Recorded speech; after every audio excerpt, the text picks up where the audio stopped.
It's February 8th, 2012. Yesterday, was really interesting. After I had the talk, I realized about my talk after what I was experiencing yesterday in my journal entry.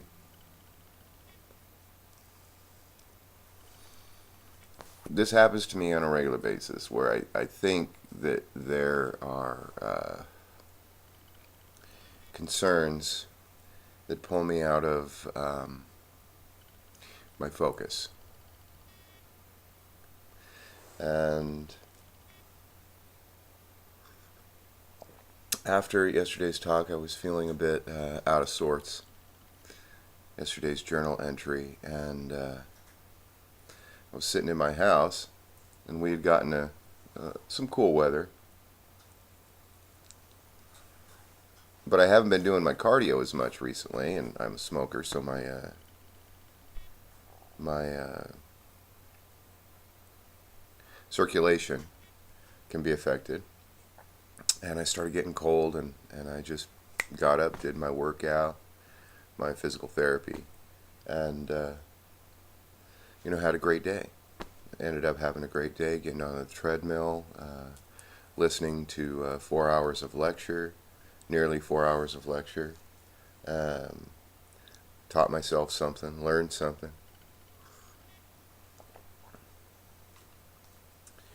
And, there's that challenge and response kind of thing I've been turned on to recently by Toynbee. Uh, but I know that those that I care about a lot, um, I'm sure people have had plenty of those instances where, because you care deeply about somebody, you have an intuition, and some thought comes into mind, or you get scatterbrained and you're not really sure. Well, this is what happens to me. I start worrying about things. And it's not so much worry as a concern. And because I've realized now that too much worry can really cause me anxiety. So I step back and observe it a little bit, and I realize, well, I've got that concern, this other concern. And when I'm having these ideas come through my mind that are concerning me, um, eventually, after a period of time, I see that they coalesce around a single idea. Or I get to the root of my concerns by just evaluating those things that are of greatest value to me. Uh, it's like a gratitude list, so to say, only I'm evaluating what is of value, and it doesn't necessarily have to mean that I hold gratitude in relationship to this, but it holds a great deal of value. Um, there's this guy I've been talking to, and he's very well trained. Very well trained. And he has a lot of experience with very successful people, and on the opposite side, people who have failed miserably at everything and had a terrible life. So people who are very successful in life and people who have failed miserably at life. So he has this wide array of experience um, and understanding of that experience to feed upon, that fill his spring, that water of life within him. And I told him, said, I have to be careful because I value you, and the reason why I value you is because I see that you have succeeded in social endeavors, and this is something I value highly, and I don't want to misvalue you because of my expectation, my hope, and my evaluation of you. His eyes got really big because he knew exactly what I meant. But also his eyes got really big because he's used to being impressive. And by me simply seeing this perspective brings him right back down to equalness with everybody. Needless to say, I didn't see him for a few weeks. But that was a part on both ours. We both played a part in that.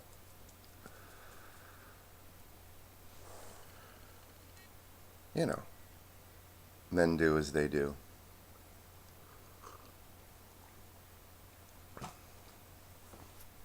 I was watching a PBS show yesterday about the, what is it that attracts the females in certain species. They had some butterflies on there, and they had sage grouse, and they had these monkeys that sleep on these sheer cliffs at night and feed.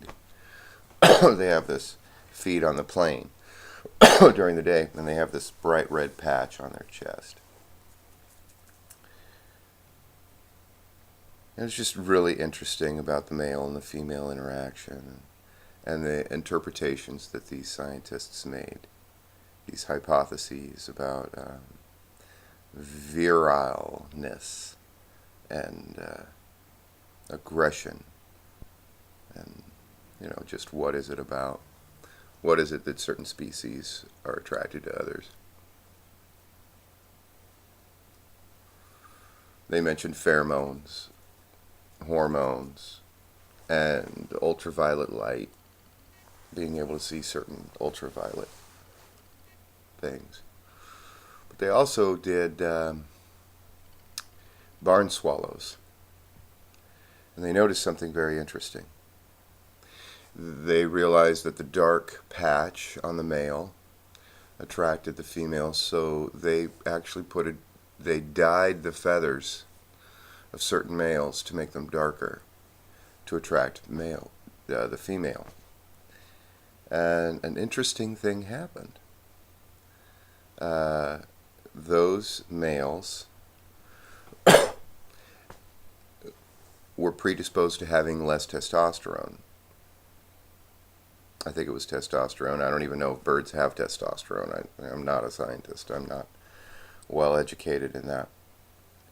But their hormone levels went up. And they suspected that it may have been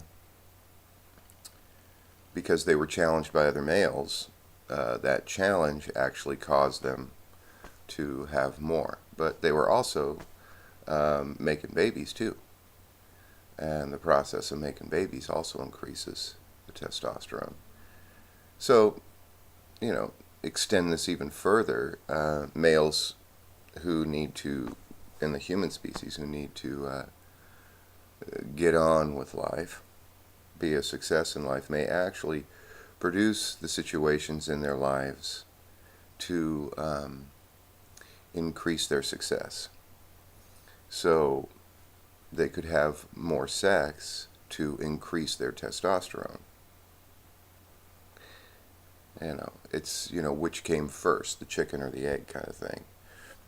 And this is exactly the situation with humanity, is that because we can detach our consciousness and step back and observe, we can actually change the whole makeup of our being, ourselves. We don't need a scientist to come and dye a patch of feathers under our chin. We can do it ourselves.